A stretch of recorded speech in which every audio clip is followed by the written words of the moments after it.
Nais ko pong hilingin ang bawat isa na tumayo saglit. Basahin po natin yung Daniel chapter 3, verse 16 to 18. Daniel chapter 3, verse 16 to 18. Ganito po ang sinasabi ng salita ng Panginoon.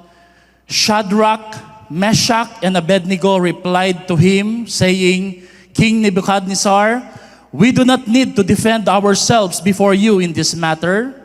If we are thrown into the blazing fire or furnace, the God we serve is able to deliver us from it. And He will deliver us, pakisabi nga sa katabi mo, He will deliver us from your majesty's hand. Verse 18, sabay-sabay, but even if He does not, we want you to know, your majesty, that we will not serve your gods or worship the image of gold you have set up. The Lord bless the reading of His word. We can now all take our seat. Salamat Pastor Randel, ang ating head minister. Salamat Pastor Ray, ang ating council treasurer. Salamat Pastor Rico for paving the way, for setting the atmosphere. Palakpakan niya po natin yung mga pastor natin, ng mga taga-Zion. Ang mensahe po na nais pong i-share ngayong hapon na ito ay pinagmagatan ko pong faith in the midst of fire. Ang Zion Christian Fellowship Baliwag, yung church po natin doon sa Baliwag, meron tayong series for almost 2 months now na may kinalaman sa faith. So, I was praying, sabi ko, the Lord led me sa topic na faith in the midst of fire, ang pananampalatayang sa gitna ng apoy ng pagsubok o pag-uusig. Alam niyo mga kapatid, faith is very important in our Christian life. Ang sabi po sa Hebrews chapter 11 verse 6, without faith, it is impossible to please Him.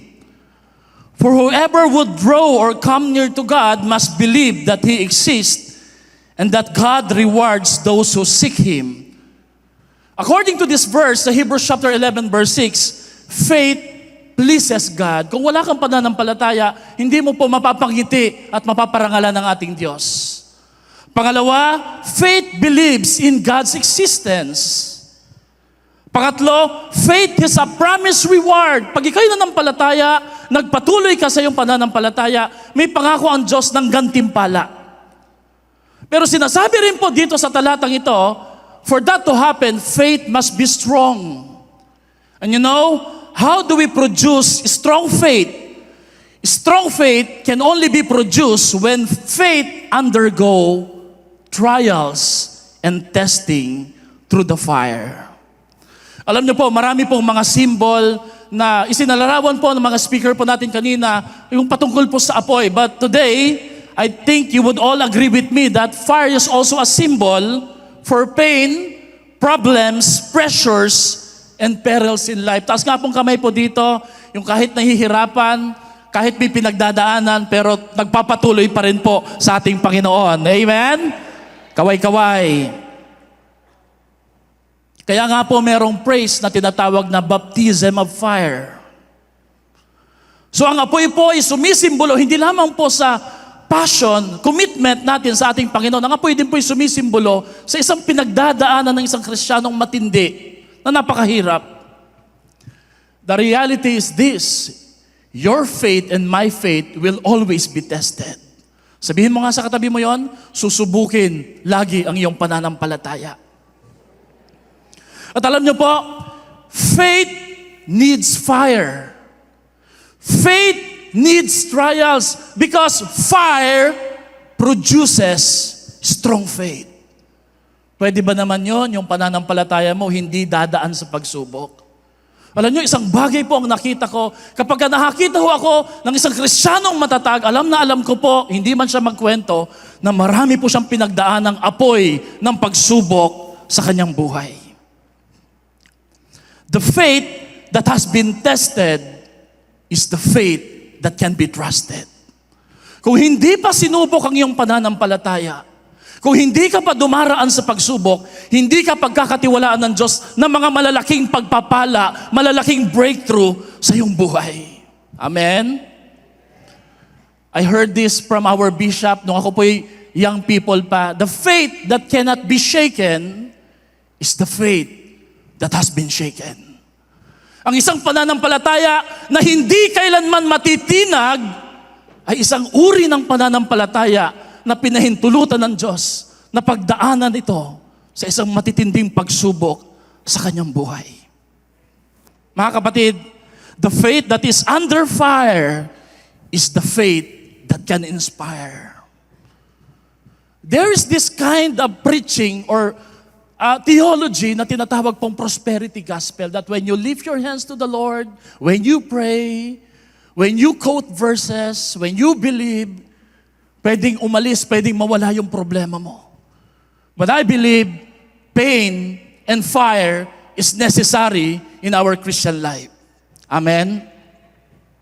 So the question is this: what do we do when our faith is under fire?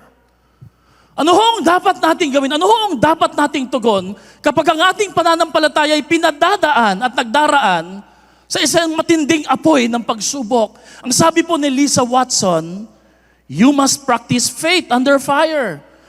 Because when you encounter people that purposely set out to do harm or shake your faith, you have to be stronger than your doubt. You have to be more powerful than your hate. And be illuminated by light and not by darkness, and buoyed by love instead of fear. When there's a fire, God is watching on your response. Meron pong kwento sa Daniel chapter 3, patungkol po sa kwento po ng tatlong magkakaibigan. Actually po, 4 sila eh. Si Shadrach, Meshach, Abednego, kasama na rin po si Daniel. But in this story, yung 3 lang po. Sila po ay nalagay sa isang pressure na kailangan po nilang mag-conform sa kautusan ng hari because they were captives from that Babylonian Empire. During that time, sinakop ng Babylonia ang bansang Israel, kinuha po nila yung mga magagaling, mga matatalino. Ang sabi ho doon, those who possesses 10 times better spirit than among the others. Sabi mo nga sa katabi mo, yung mga magagaling kinukuha. Kinuha ng hari. At alam niyo ginawa ni King Nebuchadnezzar? Binago nila ang kaniyang pangalan. Si Mishael, si Hananiel, ano pa ba yung pangalan ng isa? Pinalitan nila ng Shadrach, Meshach, Abednego. Alam niyo po ba kung anong ibig sabihin ng mga pangalan na yon? They were the names of their gods and goddesses in the pagan country. Binago ang pangalan nila, binago ang kanilang kasuotan, binago pati yung diet nila. And in this time, in this moment, the king was trying to change their faith. Have you ever been in that pressure? In that fire? That this culture and this society is trying to change your identity in the Lord Jesus Christ. But you know, Shadrach, Meshach, and Abednego, as a young people, stood on their conviction, nanindigan sila sa kanang pananampalataya at ang sabi nila, hey king, you can change our name, you can change our clothing, you can change our diet, but you can never change our heart. Hindi mo mababago ang aming pananampalataya. At ito po ang hinihingi ng Diyos, na sa kabila ng ating matinding pinagdadaanan, peer pressure, challenges, sa study, sa work, sa culture po natin, sa social media, that we will arise and stand for what is right sa pangalan ng ating Panginoon. 4 na bagay po ang nais ko pong pansinin natin sa kwento ni Shadrach, Meshach, Abednego. Number 1, notice the fury that they face. Sa Tagalog, pansinin po natin ang galit ng hari na kanilang natanggap.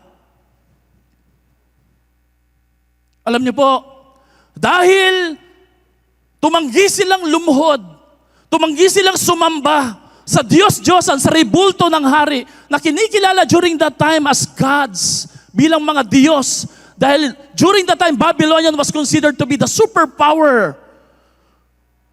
Sila po ay kinapuutan ng hari. Alam niyo po, meron pong 3 uri ng suffering na pwedeng pagdaanan ng isang tao, isang Kristiyano. Number 1, you will experience common suffering, whether you like it or not. Just like any other person or any other man, hindi ka ligtas. Pangalawa, you will experience carnal suffering. Carnal suffering is a kind of suffering because of your wrong choices in life. But as a Christian, you will also experience Christian suffering. You are not suffering because you are human. You are not suffering because you have done something wrong, but you are suffering because of the Lord Jesus Christ. Sino ho dito? May pinagdadaanan ka, may nararanasan ka, merong matindi kang pinaglalabanan dahil alam mo sa sarili mo, merong kang pinaninindigan ang iyong pananampalataya sa ating buhay na Diyos. Number 2, notice the faith that followed. Pansinin natin ang pananampalataya na lumabas o kanilang ipinakita. Nung sila'y kinausap na at binigyan ng pagkakataon para baguhin ang kanilang pananampalataya, para baguhin ang kanilang desisyon, to make the long story short, ang sabi po nila, King Nebuchadnezzar, we do not need to defend ourselves if we are thrown into the blazing fire. The God that we serve is able to deliver us. And He will deliver us from your majesty's hand. Tingnan niyo po yung verse 18, sabay-sabay. But even if He does not, wow! We want you to know, Majesty, that we will not serve your gods or worship the image gold you have set up. How's your faith today? Alam niyo po, if you want to grow in faith, imitate Shadrach, Meshach, and Abednego, because Shadrach, Meshach, and Abednego displayed two attributes about God that they believed that made them hold on to their faith. Number 1, they believed that God is able. Pangalawa, they believe that God is good. In other words, to believe that God is able is a confidence that He will deliver us. Kaya ba tayong iligtas ng Diyos? Amen? Kaya ba tayong tulungan ng Panginoon sa kahirapan na pinagdadaanan natin? Kaya eh. Pero kinilala, tinanggap din po nila Shadrach, Meshach, Abednego that God is good, therefore we must be contented sa plano ng Diyos sa ating buhay. Maraming mga Kristyano kapag hindi na po nakakatanggap ng answered prayers, because all their lives they believe that God is able, they think that God has forsaken them. No, mga kapatid, if you want to make your faith stronger, believe that God can do, if He wants it, if He wills it. But you must also accept that God is good and He knows what's good for you, even though your situations may seem not to be good sa buhay mo. Amen? Faith in God is a belief that God is God, whether He deliver us or not. Sino ho dito may ganyang uri ng pananampalataya? Ang Diyos ko ay Diyos pa rin, hindi nagbabago, iligtas man niya ako, tulungan man niya ako, ihango man niya ako sa pinagdadaanan ko, hindi nagbabago ang katotohanan na siya'y Diyos pa rin sa aking buhay. Amen? I'm not saying that we don't claim God's blessing. I'm just saying, hey, our faith is not built and founded on the blessings. Our faith is founded that God loves us and He deserves our praise and our obedience no matter what. Sino ho dito yung kahit na handa pa rin sumunod at maglingkod sa ating Diyos? Tingnan mo nga yung katabi mo, sabihin mo nga sa Kanya, kahit na magpapatuloy para sa ating Panginoon. Ang sabi po ni Adrian Rogers, it is one thing to have faith to escape, but it's another thing to have faith to endure. May mga panahon na true enough, ililigtas ka ng Diyos. Hindi ka na padadaanin sa apoy ng pagsubok, pero realize and please accept that there are times that our faith requires us to stay and to endure suffering because God allowed it and He has a purpose for that suffering. Amen po ba doon, mga kapatid? Ano po ang tugon ni Shadrach, Meshach, Abednego sa galit ng hari? Ano ang tugon mo sa problema na nararanasan mo ngayon? Alam niyo po, Shadrach, Meshach, Abednego responded with faith in their fire. Marami ho sa atin, pag meron po tayong pagsubok o problema ang pinagdadaanan, we respond na tumatalikod, nanghihina, nanlulupaypay. When I was a young pastor, nagbibisitation pa ako dito sa mga bahagi po ng bagong baryo, Morning Breeze. Nakakarating po ako doon sa Maytinyo. May mga members po ang Zion Caloocan na pinabibisita sa akin. Sabi ko, ba't di na po kayo nadalo sa church? Alam niyo yung common na reaction lagi ng mga members, Pastor, may problema pa po kami. Pag nawala na lang po, babalik na po kami sa church. And you know what? Think about it, mga kapatid. Nawawala po ba yung problema? Tough times. Hindi po nawawala yan. Pero ang hinihingi ng Diyos that you would respond in faith. Kanina po nagbibiroan kami ni Pastor Ray. Sabi ko, ang topic ko po mamaya patungkol din sa attack. Kaya triple attack. Hindi, what's the greatest attack of the enemy in the Christian life? Sasabihin niyo po, yung kahinaan. Sasabihin niyo po, ang greatest attack ng kaaway, demon possession. Sasabihin niyo po, ang matinding atake ng kaaway ay yung ini-expect mo na disciple na dadalo, hindi sumulpot. Well, the greatest attack of the enemy is how you respond to the situation. Alam niyo ba mga kapatid na inaantay ng kaaway, paano ka tumutugon? Will you still lift your hands? Will you still worship? Will you still disciple? Will you still win souls and make disciples kahit may matindi kang apoy ng problema na pinagdadaanan sa iyong buhay? Number 3, notice the fellowship that they found. Pansinin po natin ang samahang kanilang nabuo. They found fellowship in the midst of fire. We need someone to walk with us through the test of life. Sino po dito nagpapasalamat may mga kaibigan kang nananatili kahit sa panahon ng bagyo at matitinding hamon sa buhay? Pumalakpak nga po at sumigaw ng Amen! Alam niyo po, why suffer in silence when there is communal suffering? Kung pwede tayong umiyak, kung pwede tayong sumandal, kung pwede tayong magkwentuhan ng ating mga kahinaan sa mga tamang tao na nagmamahal sa atin. You know, when Job was tested by the Lord, when he was tempted by Satan, 3 of his friends sit beside him for 3 days and 3 nights without saying anything. And that is called the ministry of silence. Sabi mo nga sa katabi mo, mas maganda pag di nakabukas yung bibig mo. Dahil the moment na binuksan na po ng kaibigan ni Job yung kanilang mga bibig, doon nagsimula yung problema. Amen. Everybody needs a body. He who finds true friends finds treasure. Sino po dito nakatagpo na ng tunay na kaibigan? Kapatid, para kang nakatagpo ng gintong antigo. Tinan mo nga yung katabi mo, antique po yan, collector's item pa. Yung minamahal ka, yung kahit takas ka ng takas, yung cell leader mo, hinahanap ka pa rin, hindi ka na nagre-reply. Sinisin mo na lang, pero hindi sumusuko sa'yo. At pagdating mo, nung nakita ka, para ho siya yung tatay ng prodigal sa natuwan-tuwa. At sabi niya, magmadali, katayin ang pinatabang guya. Alam niyo ba yung guya? Chocolate yon.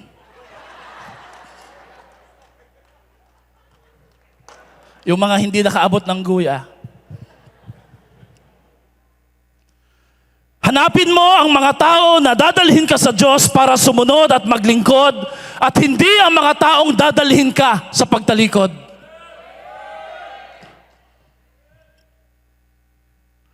Sumama ka sa mga taong hindi ka lang tuturuang mag-hey. Samahan mo ang mga taong tuturuan kang mag-pray at mag-obey. Everybody say, hey! Minsan may member kami sa church, A ng A. Pati ako hey! Parang may sakit. In this life, you don't need a lot of people. You only need the right kind of people for you to continue to serve in the Lord. Did you know that there are 3 kinds of friends? Friends for a season, friends for a reason, But there are friends who sticks to you because they are friends for a lifetime. Hindi nagbabago. Alam niyo po, magkaibigan na po kami nila Pastor Randel, Pastor Warren. Simula pa lang po nung 1999 bro, tama. Nung hindi pa po uso yung extra rice. Hanggang ngayon, nagpapatuloy, naglilingkod, at laging maglilingkod sa Zion Christian Community Church, Philippines. All for your greater glory. Sino po dito naniniwala, sarap maglingkod pag may mga kaibigan ka na totoong naglilingkod din sa ating Panginoon? Amen? Proverbs 17 verse 17 says, a friend loves at all times and a brother is born of adversity. May mga kaibigan na kahit matindi ang iyong pagdadaanan, naroroon sila, nananatili sila, nagpapaiwan sila. Can you imagine Shadrach, Meshach, Abednego undergo the test of fire together? Sino ho dito may kasal member ka? Sumusulpot lang kapag ka may birthday at may merienda at may snack. May handaan. Huwag naman po sana kayong tatamaan. Sabi mo nga sa katabi mo, parang ikaw yung topic ni Pastor ngayon. We need this kind of... Alam niyo po ba kung anong pangalan ni Hananiel? Ito yung mga totoong pangalan nila na pinalitan ng Shadrach, Meshach, Abednego. Hananiel means gracious. We need this kind of friend na mabait. Gracious, kahit pasaway ka. Amen? Mga hindi ka nagre-reply pero mahal na mahal ka pa rin, di ba? We need Mishael. Mishael means awe or wonder in the Lord. A kind of friend who will teach you to have reverence in the Lord. And Azariah means help, the kind of friend who will help you no matter what. Pwede po ba nating pasalamatan ng mga cell leaders, pastor, na hindi tumitigil, na akayin tayo, magpatuloy tayo sa paglilingkod sa ating Panginoon? Alam niyo po, pag tinignan niyo yung mga cell leader niyo, parang mga, Shadrach, Meshach, Abednego, tingnan niyo po, mga sunog na yan, sa tutong na. Dahil sa'yo, pero nagpapatuloy na maglingkod sa ating Panginoon. Sabi mo nga sa katabi mo, bakit ka magsosolo kung pwede namang maging tayo?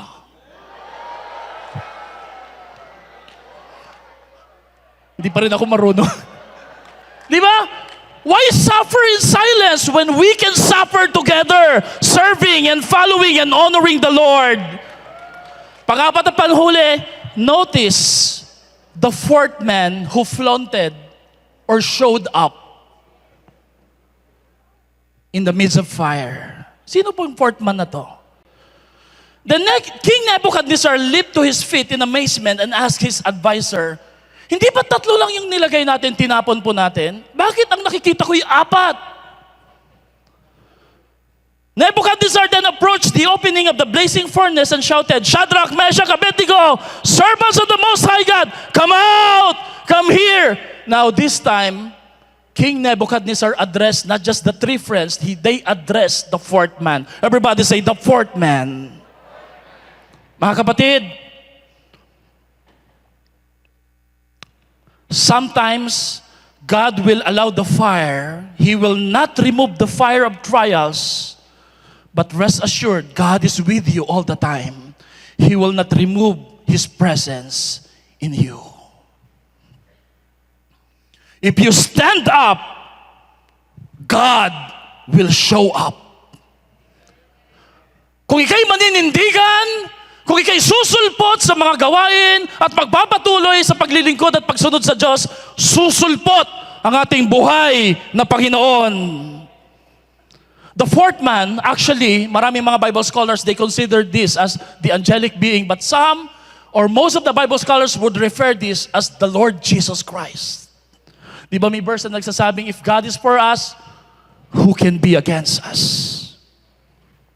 Mga kapatid, God does not only knows who you are, He also knows where you are right now. Hindi ka lang kilala ng Diyos Alam din ng Diyos kung nasa ang kalagayan ka ngayon. At antayin mo ang pagsulpot ng Diyos para sa tulong na nararapat para sa iyo.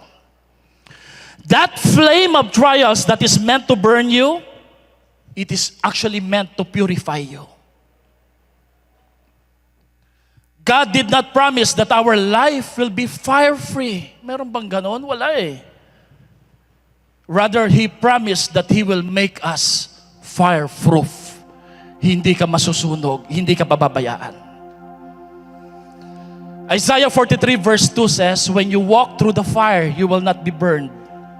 The flames will not set you ablaze. Mga kapatid, in our Christian life, fire is necessary.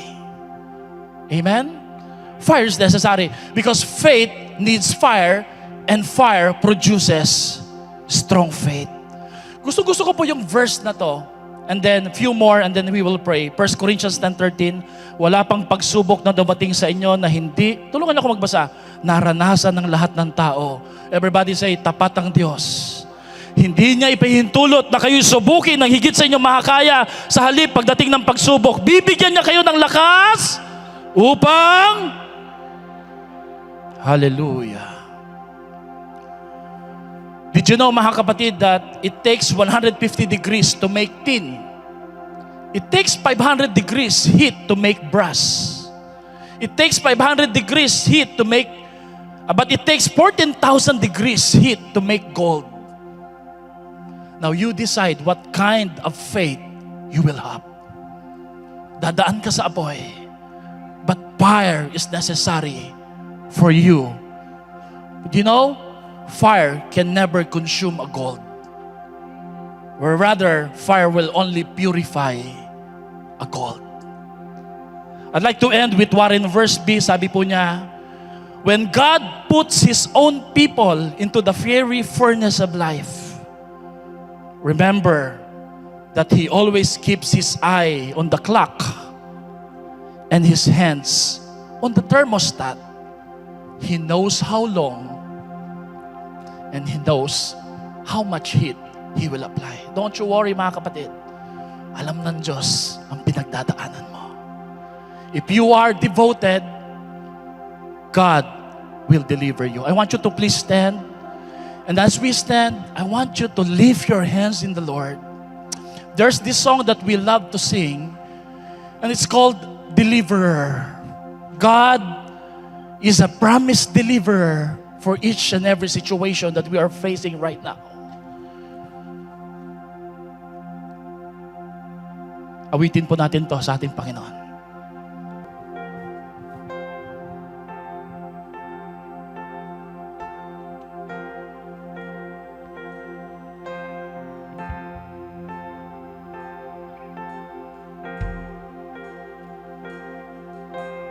Why did I waste so much time worrying? You've had the plan all along. I'm listening. You made a way out of deserts and rivers just yesterday. So today, if I hear you speak, I don't need an explanation. If you tell me move, I don't need the destination. If what's promised I never see, I'm still walking with you, still walking with me. Yeah. Oh, oh, oh, oh.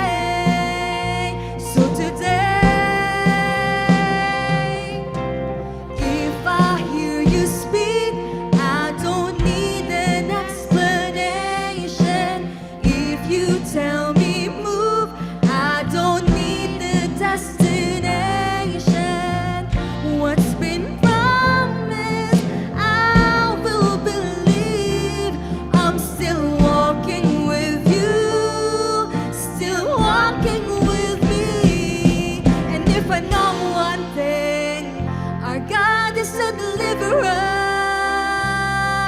And if I know one thing, our God is gonna see us through. If I know